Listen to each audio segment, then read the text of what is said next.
Hi everyone, today we'll be going through another stream processing scenario where we snap stream data to a road network in memory before committing it to a database.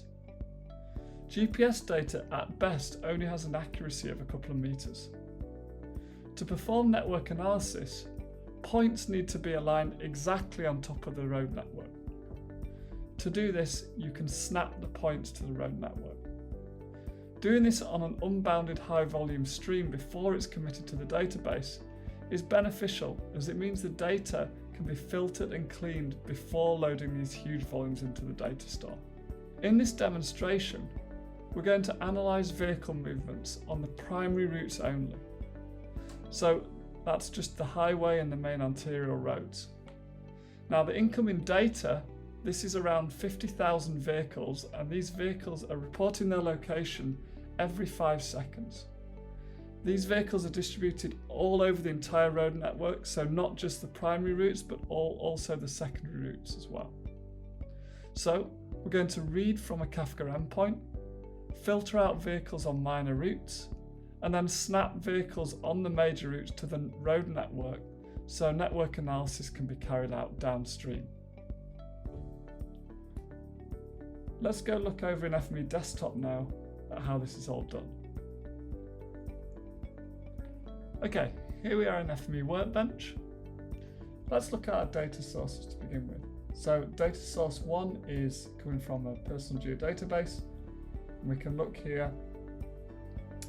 This represents the road network. So if I zoom out a little bit here, this is the road network for the Lower Mainland in Vancouver, and it's actually the minor routes and the major routes. So we're going to filter that in a second.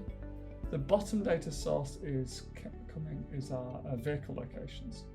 So our vehicles are being simulated and pushed to a Kafka queue. So we have the Kafka connector here connecting to the topic, and the transformer is running in stream mode, and this is the key part here. This means when you run the workspace and the transformer is in stream mode, the workspace will run indefinitely, and it will suck on to that Kafka queue, and it'll stay connected to the queue, and as soon as a feature comes into the topic, it'll immediately be dispatched to FME for processing. So very low latency. The next thing we need to do is extract the attributes from the incoming feed. So to do that, for each feature we pass it through the JSON flattener, and this extracts and exposes the following attributes. So now we have all of the attributes on the feature, easily accessible. We're now going to start doing some analysis. So the time window transformer is used to sample the data. So the vehicle location is set at a 30-second interval instead of the 5-second interval that's being captured. So the real purpose of this transformer is to reduce data volumes. Obviously it's a roughly 6-fold reduction in data volume if we're now only storing the last known location of the vehicle every 30 seconds. So to do this, we are sorting the data, so we're grouping on window ID. So all the features, all the vehicles should I say, within one window. We're going to sort by the vehicle ID and the timestamp.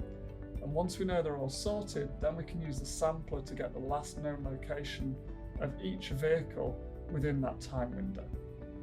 We'll then use that feature downstream to do our snapping. Next up, we're using the geometry replacer. So in order to perform spatial processing on the incoming features, the WKT, which is stored as JSON attribute, needs converting into a point geometry, and we use the geometry replacer to do that in combination with the reprojector. So now we have the correct volume of vehicles going into the neighbour finder. What we need to do now is look at the top line and just look at the fact we're clearing up the data.